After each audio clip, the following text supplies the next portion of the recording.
안녕하세요. 정책을 바로잡는 시간. 정책을 바로잡는 시간. 너무 딱딱하다. 우리가 일상생활을 살면서 불편했던 점, 정의를 같이 세우고 우리 정책을 세우고 여러분들 일상생활을 살면서 불편했던 점 너무 많죠. 그래서 정의를 바로 세우는 시간. 정바시 TV 오늘부터 진행할 개그맨 박근백이라고 합니다. 만나서 반갑습니다. 네. 반갑습니다. 어색하게 인사해 주시네요. 네. 네. 시청자 여러분들 오늘부터 이제 저희가 주제를 다뤄볼 이야기는요. 심야 택시 대란 과연 어디서부터 문제인가? 오늘 그 주제로 이야기를 나눠볼까 합니다. 오늘 그래서 전문가 두 분 모셔놓고 한번 이야기를 나눠볼까 합니다. 한 분 소개하도록 하겠습니다. 네, 오늘 같이 함께 이야기를 나눠주실 교통평론가 김기복 대표님 모셨습니다. 반갑습니다. 네, 반갑습니다. 네, 교통전문가 강승규 대표님 모셨습니다. 반갑습니다. 반갑습니다. 지금 사연이 하나 왔어요. 사연 한번 읽어볼게요. 잠시만요. 네. 택시 잡기가 하늘의 별 따기라는 소리는 여러 번 들었는데 그 밤 9시를 넘겼는데 멸종한 걸까? 만삭의 몸으로 계단을 오르내리니 조금만 기다려보자고 생각한 게 화근이었다. 5분만 10분만 하다가 벌써 지금 2시간째 기다리고 있다. 그냥 제 일이 아니어도 너무 지금 그냥 눈물이 그냥 펑펑 나옵니다. 이게 과연 말이 됩니까? 제가 너무 흥분했습니다. 우리 김기복 대표님, 우리 강승규 대표님, 먼저 두 분이 어떤 일을 하시는지 간략하게 좀 소개 좀 부탁드리겠습니다. 비영리 민간단체를 운영하는, 그러니까 교통문화와 교통안전을 위해서 시민들이 모여서 이제 함께 활동하는 그런 단체입니다. 그래서 가장 중요시하는 것은 이제 교통 안전이고요. 그 다음에는 대국민 교통 서비스입니다. 그러니까 이 서비스를 받는 국민들이 교통을 이용하면서 어떤 불편을 겪고 또 어떻게 해야 편리하게 이용할 수 있는지를 함께 고민하는 사람입니다. 예, 우리가 불편한 점을 함께 고민하시는 우리 또 대표님이시고, 네. 예, 저는 사단법인 택시 친절센터 대표를 맡고 있는 강승규입니다.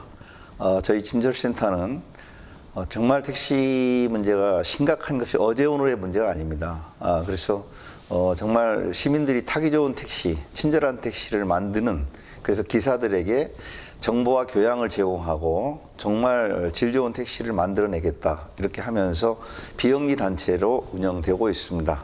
택시 친절센터는 또한 조합원들에게, 기사들에게 한 달에 정보 제공을 하기 위해서 월간 택시 희망 뉴스도 같이 발행을 하고 있습니다. 그런 단체의 대표를 맡고 있습니다. 오늘의 주제, 아까도 심야 택시 대란, 과연 이대로 지켜볼 것인가잖아요. 제가 아까 전에 처음에 도입 부분에 사연 하나 읽어드렸어요. 이제 2시간 기다렸다, 이제 이런 사연이신데, 실제로 이제 서울시가 이 택시 운행 분석한 거를 보면은, 평균 30분에서 35분 정도 걸리는 걸로 나와요. 그러니까 이제 경우에 따라서 택시가 잡기 어려운 이런 곳에서는 상당히 이 택시를 기다리면서 고통을 많이 겪는 그런 현상이 자주 발생하고 있는 것이 오늘의 현실이에요. 그러니까 이제 우리가 이 택시를 이용하는 것은 어떤 목적을 위해서 이동하는 거잖아요. 그러니까 서울 시민들이 이동하는 목적이 한 가지가 아니잖아. 그렇죠. 각자가 자기의 목적을 위해서 이제 활동을 하고 이동을 하는데, 이것이 이제 특정 시간과 특정 장소에서 택시를 이용하는 그 이용 인구가 집중되는 거예요. 그러니까 이제 택시는 고정되게 부족하고 이용 인구는 특정 시간과 특정 장소에서 갑자기 이제 증가한단 말이에요. 늘어난단 말이죠. 그러니까 이제 그 장소에서는 타기가 어려운 이런 것이 이제 현실인데, 사실은 이것이 이제 정책적으로도 기술적으로 잘 지원을 하면 이런 불편을 겪지 않도록 하는 것이 우리 이제 제도잖아요. 근데 이것이 이제 그만큼 미흡하고 잘 따르지 못한다는 얘기죠. 그리고 전반적으로 보면 택시를 이용하시는 분들도 그렇고 택시를 또 공급하는 운전하시는 분들도 그렇고 각자 자기 입장에서만 생각을 해요. 그러다 보니까 이런 불편이 계속 야기가 되는 거고, 또 한쪽으로 보면 정부와 지자체에 대해서 너무 책임을 돌리는 것 같은 얘기입니다만은, 실질적으로 이분들이 제도적으로 물꼬를 터줘야 되잖아요. 그래 우리 운전하시는 분들도 또 그렇죠. 가고 시민들도 거기에 따라서 편리하게 이용할 수가 있는데 그 조절을 잘 못하시는 거죠. 좀 붙이면 네네. 이제 심야 시간대 주로 택시가 없고 못 타서 불편들이 많이 올라오고 있지 않습니까? 그렇죠. 근데 정말 중요한 것은 그 시장의 경제 논리에 맡기질 않고 정부의 어떤 그 과도한 통제와 이런 좀 제도로 인해서 실제 택시가 굉장히 어려워진 건 사실이고요. 특히 심야 시간에 택시가 없는 이런 이유는 실제 택시가 과거에는 70%가 법인 택시였습니다. 네. 근데 지금 반전돼서 70%가 개인 택시입니다. 개인 택시는 굉장히 연세들이 노령화돼 가지고 보통 평균 나이가 지금 서울 같은 경우 60대 후반은 네. 됩니다. 그러다 보니까 심야 시간에 좀 나오기를 운행을 기피하고 있고 더더욱이 코로나로 인해서 네. 법인 택시에 운행하던 택시 기사들이 상당히 많이 이탈을 했습니다. 그래서 그러다 보니까 정작 운행을 해야 될 택시가 네.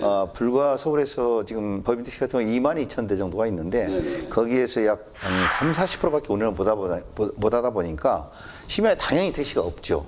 이런 심각한 상황은 결국은 택시 기사들의 고용 조건이 맞지 않는 이런 과정에서 택시를 다 좀 회피하고 떠난 이런 것들이 큰 문제점이다라고 지적을 할 수 있습니다. 그럼 대표님들이 봤을 때는 이 코로나라는 팬데믹 이때 이게 많은 분들이 이제 밖에 야외 활동을 못 하셨잖아요.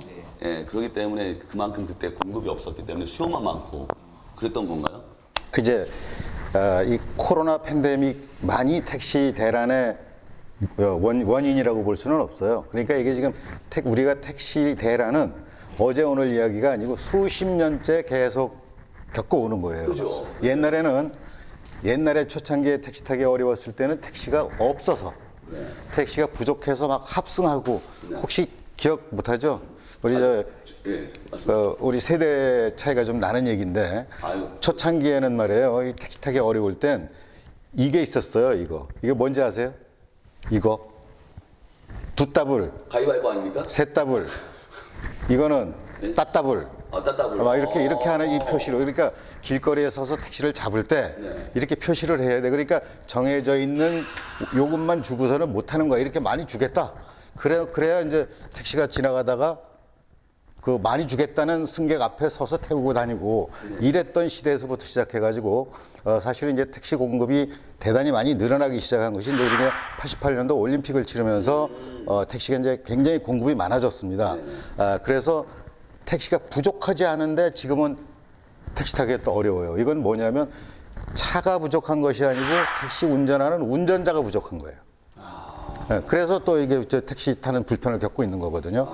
그래서 아까 이제 처음에도 말씀드렸지만은 이런 문제들을 적절하게 조정해주고 제도로 풀어줘야 될 우리 정책 당국자들이 그렇죠. 요걸 제대로 못 풀어주고 있다는 거죠. 그리고 또 한 가지는 이제 하나의 문화적인 문제인데, 우리 택시가 사실 아까 이제 우리 강 대표 얘기대로 온갖 규제로 다 묶고 있다 이제 이렇게 얘기를 했는데 사실 택시 운임, 그러니까 택시 요금을 지자체가 강제적으로 규제를 하다가 보니까 실질적으로 이용자는 이용요금을 싸게 내서 좋은데 이 공급하는 택시 운전자들은 수입이 적은 거예요.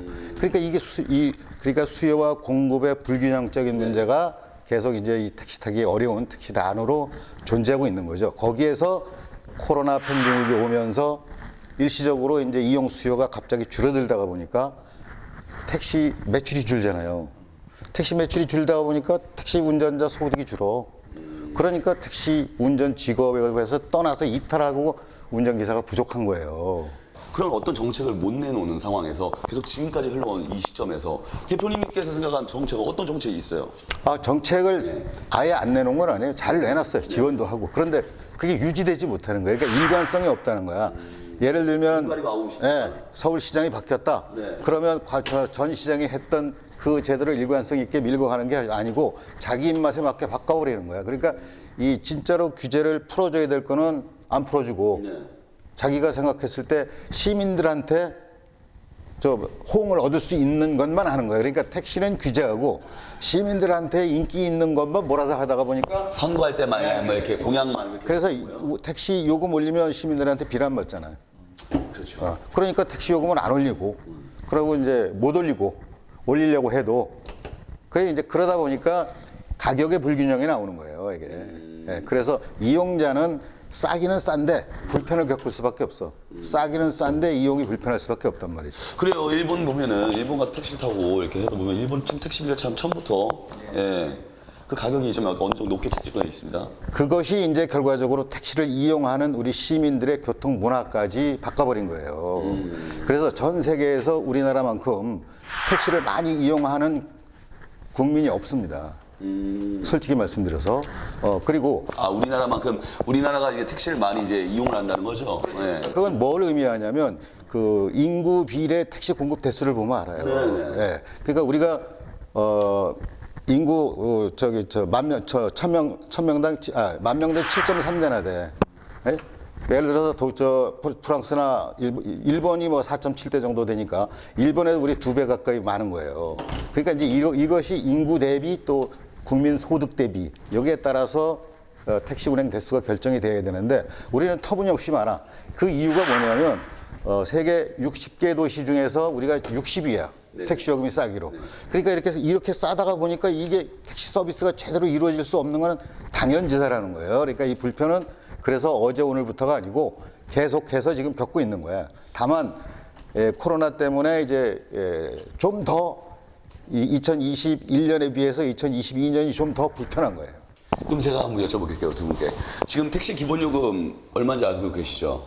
얼마입니까? 하나, 둘, 셋. 3,800. 좀 약간 늦으시는데. 자, 사실 3,800원. 일반 우리 또 손님도 좋아야 되고, 제가 한번 여쭤보는 거예요, 그냥. 궁금해서 이거는. 일반 손님도 좋아야 되고, 우리 택시 기사님들도 뭐 만족할 수는 없지만, 솔직히 하면 뭐, 다 만족하면 좀 좋겠죠.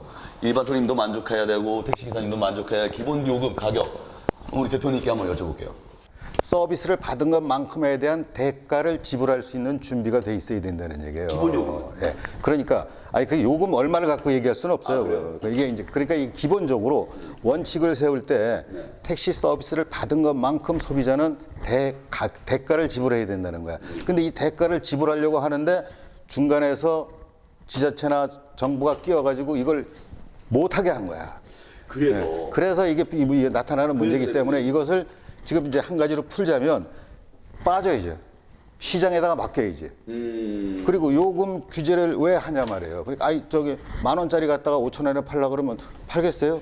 안 되지. 대표님, 요즘에 우리가 좀 약간 카텍 많이 하잖아요. 예, 맞죠. 많이 하잖아요. 그래서 그 안에 좀 약간 뭐 블루라든가 뭐 블랙이라든가 뭔가 서비스 차원을 뭔가 또 다른 이런 또 약간 택시에 좀 약간 차별을 준 이런 좀 서비스의 좀 약간 개선에 대한 그런 이야기들이 많이 하잖아요. 그렇게 또 사람들이 그걸 보고서 또 이렇게 하고 결국은 그거는 그 사업을 하는 사람들의 그렇죠. 아이디어고 자기네 사업의 이익을 더 높이기 위해서 추구하는 주장일 뿐이지 택시를 이용하는 시민 입장에서는 전혀 도움이 되지 않는 것들입니다. 네, 그렇죠. 요새 뭐 대책이라고 나오는 거 있잖아요. 호출료를 뭐 4,000원, 5,000원.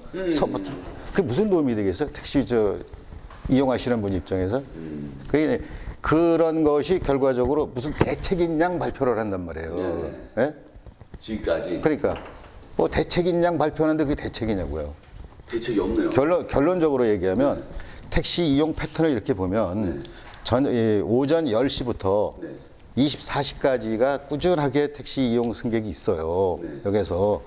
그러면 이 시간 중에서 가장 이제 택시 이용 빈도가 높은 시간이 저녁 8시부터 12시까지예요. 네네, 그렇죠. 네? 이 시간에 택시 타기 어디 가나 어려워요.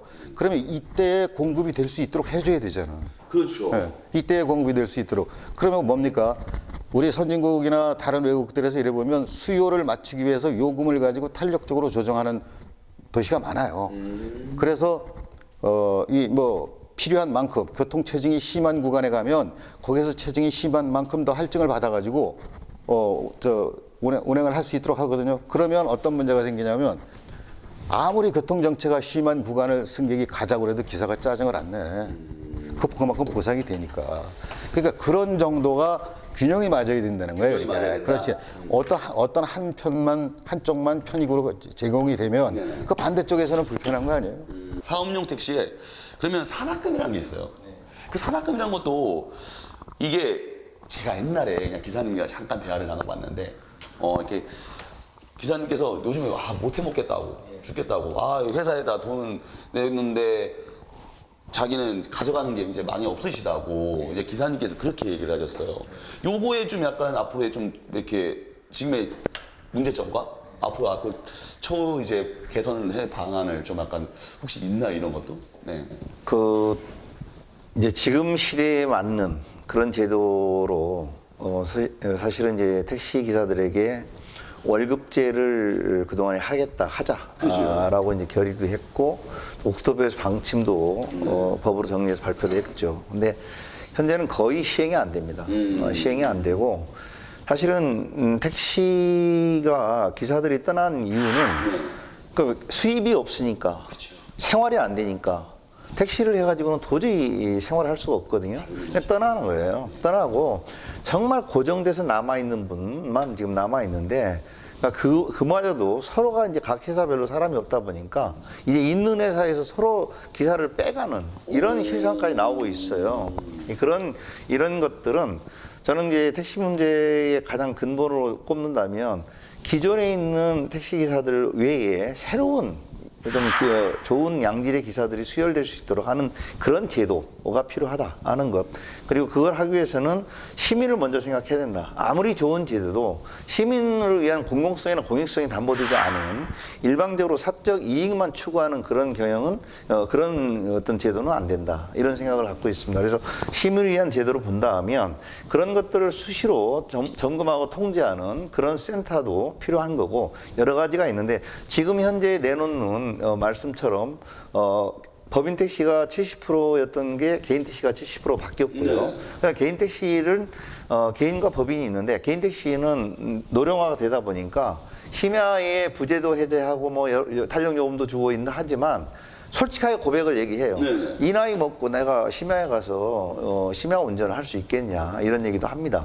저는 그런 과정들에 대해서 정부가 좀 뚜렷하게 현장을 점검하고 정말 어떻게든 시민의 입장에서 타기 좋은 택시를 어떻게 만들 것인가 깊이 있는 고민을 해야 되는데 여전히 그냥 임균변식으로 땜방식으로 내놓는 것들이 또 실패하고 끝없이 실패하는 그러다 보니까 택시 역사는 한 100년 됐습니다. 100년이 된 택시 산업 자체가 이렇게 좀 완전히 좀 초토화돼 버리는 이런 상황에서 대단히 좀 심각한 문제다라는 말씀을 드리고요. 그래서 개인 택시 같은 경우가 저는 이제 좀 더 운행을 기피하는 것이 아니라 적극적으로 시민들을 위해서 운행을 할 수 있도록 하는 제도 필요합니다.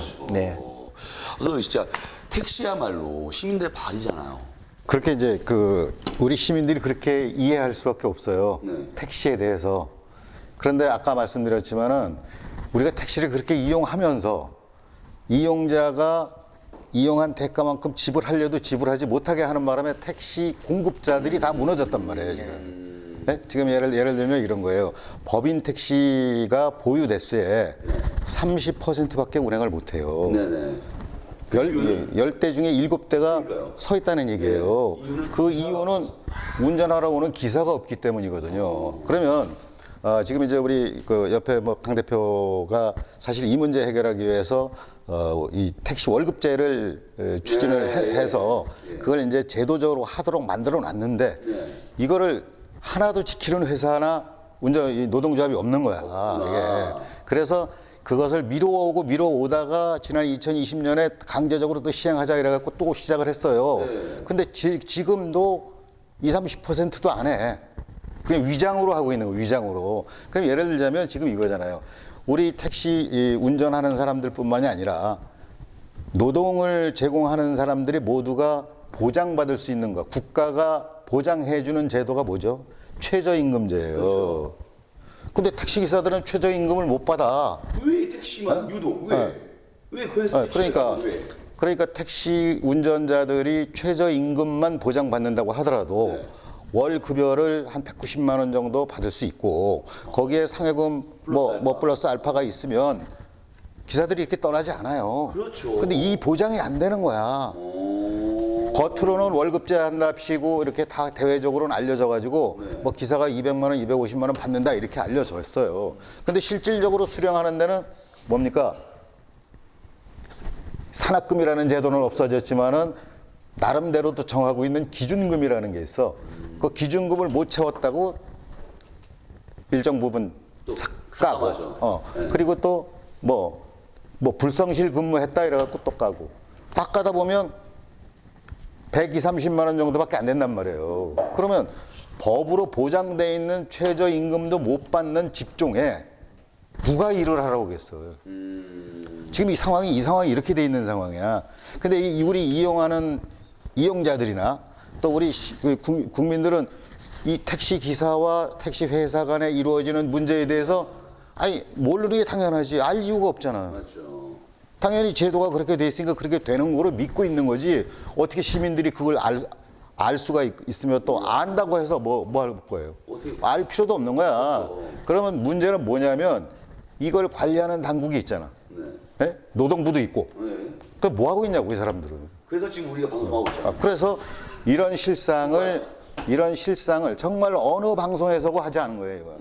이거. 이 정바시에서만 처음 하는 거야. 그렇죠. 이런 내용이. 예?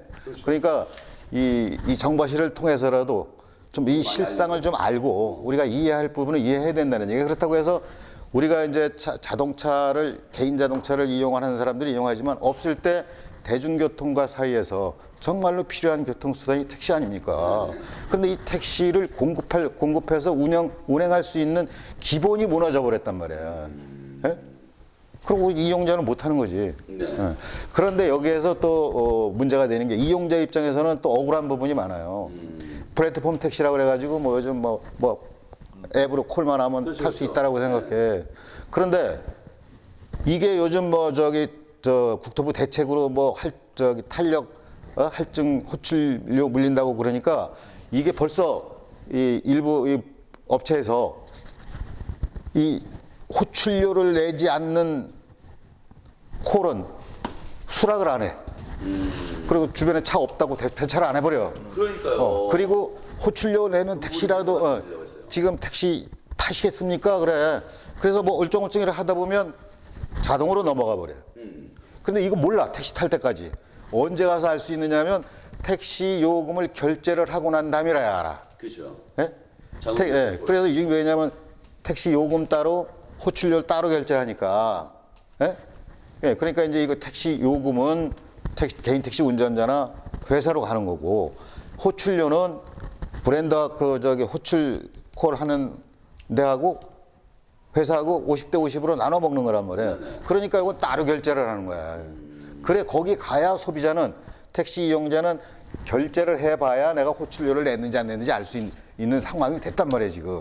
이런 소비자 피해를 이게 발생을 해도 어디다 하소연할 데도 없어. 왜냐하면 택시 요금을 10원을 더 받으면 부당요금으로 처벌을 할 수가 있어. 호출요금 더 받은 건 어디 처벌할 수 있는 방법도 없어. 지금 상황이 이런 상황이에요. 그러니까 지금 이제 택시 대란, 심야 택시 대란, 뭐 지금 근본적인 문제는 아까도 말씀드렸듯이 아까 택시 기사님들이 코로나 팬데믹 이후에 많은 또 직종을 좀 옮기셨고 그리고 또 기본적인 정책이 좀 약간 불안함과 지금 그걸 끝까지 정권이 바뀌면서 끌고 가지 못함 속에서 뭔가 아까 전에 좀 정책이 좀 약간 꾸준히 이어나간다면 그래도 택시 기사님들이 그걸 믿고 또 되게 오랫동안 내 업으로 삼고 가실 수 있었겠지만 그걸 지금 못하고 있는 정책 좀 약간 부분에서 좀 많이 실망을 하고 계신다 이런 말씀인 거죠, 대표님? 대표적으로 한 가지만 얘기해요. 네네. 그 택시 운전자 월급 제도가 최초에 도입됐을 당시에 그것만 시행이 됐다면 지금 택시 이런 문제 아닙니다. 이 문제가. 그런데 이게 어느 정도냐면 왜 여기 옆에 앉아 있는 우리 강 대표가 80년대 중반, 그러니까 86년도에 아시안 게임이 있었어요. 아시안 게임을 앞두고 택시를 대대적으로 서비스 개선한다고 그래가지고 정책을 내놓고 이제 바꿨는데, 그때 이제부터 시작해서 그렇게 갖고 안 되고 택시 월급제 해야 된다. 산악금제 갖고 안 된다. 그렇게 주장을 해가지고 10년을 넘게 싸워서 94년도에 입법이 돼요. 네. 그리고 3년 이 3년 유예 기간을 뒀어 시행하는데 유예 기간을 두고 97년부터 택시 월급제가 시작이 된 거야. 그런데 지금까지 안 되고 있어. 그러니까 97년인데 왜 지금까지 지금까지. 왜 안 되고 있는 거예요? 이거 뭐 강제적인 규율이 없어서. 그리고 지금 공식적으로 산악금제라는 건 없어요. 그래요? 그런데 지금 다 산악금제 하고 있어. 그러니까요. 무슨 얘기냐면 월급제를 한답시고 월급주는 기준금이라는 걸 정해놓고 있거든. 그 기준금을 15만 원, 16만 원 정해놓고 그 기준금을 못 벌어오면 그 급여에서 까요. 그게 산악금제하고 뭐가 달라? 이게 그거네. 이게 이제 입법은 됐지만 그렇게 이제 바꾸라고 했지만 이제 강제적인 그런 이제 법 같은 그런 제도는 아니고 법에서 이렇게 시행하라는 그런 제도는 아니고. 법으로 다 하도록 돼 있어. 근데 안 하면 처벌을 하도록 돼 있어. 근데 회사에서 그냥 알아서 그냥 맡기는 그런 지금 형국인 것 같아요. 그러니까 관리가 안 됐다는 거지. 관련해서 좀 보충하면 어쨌든 이제 그 제도가 운송수익금 전액관리제 하의 월급제입니다. 네. 공식적인 명칭이. 그래서 그 월급제를 통해서 택시 기사들에게 안정된 생활을 보장할 수 있도록 하는 급여의 수준도 좀 높이고 그렇게 가져가는 것이 산악금에 아까 말씀처럼 얽매이지 않고 기사 택시가 타보니까 못 해먹겠다 산악금 때문에 하자 아까 말씀하셨잖아요. 그런 얘기 하듯이 그런 산악급 제도의 폐허를 정말 치유하기 위해서 만든 법이 있죠. 운송수익금 전액관리라는 그 월급제라는 법이 있음에도 불구하고 그것은 현장에서 일단은 사업자 경영하는 사람들이 전부 거부해서 시행을 못 해온 것이 사실이고요.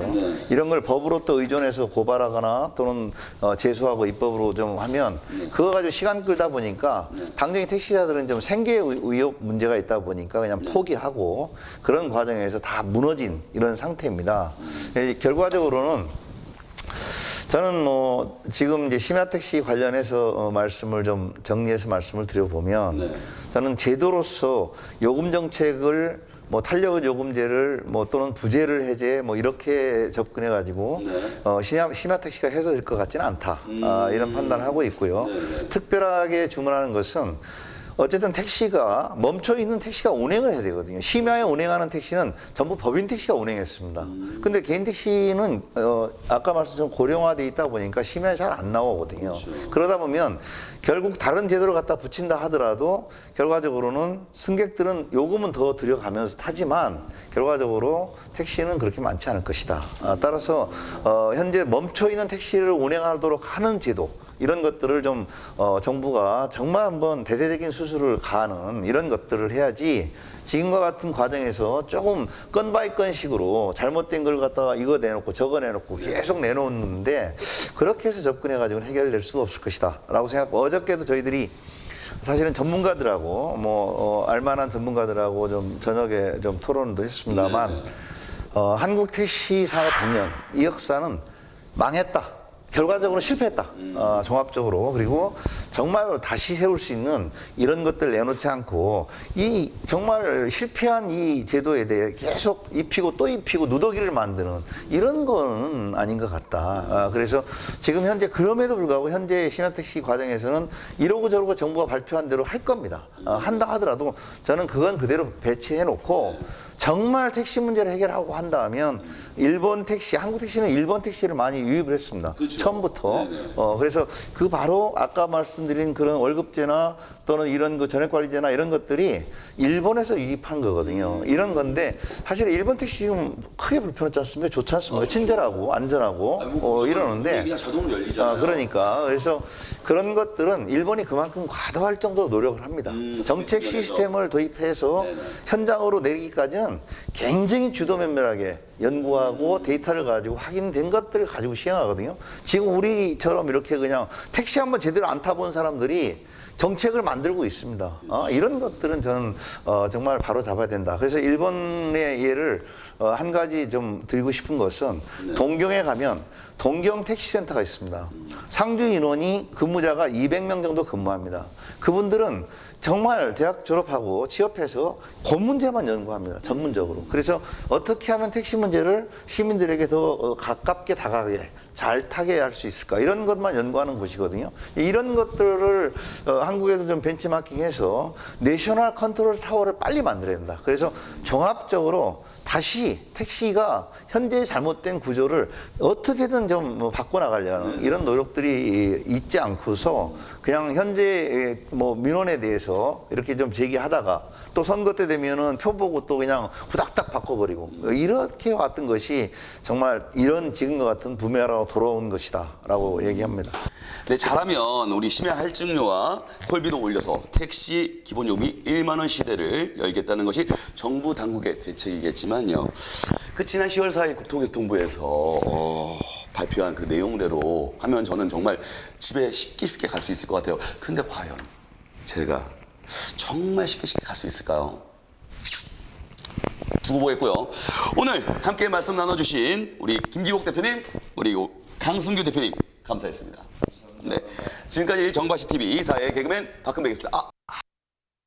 11월 4일 금요일 2편 심야 택시에 대한 대란 요금 인상만으로 풀지나 정바시 TV 연속 기획 응답하라 심야 택시 왜 안 잡힐까 여러분들 기대해 주시면 감사하겠습니다.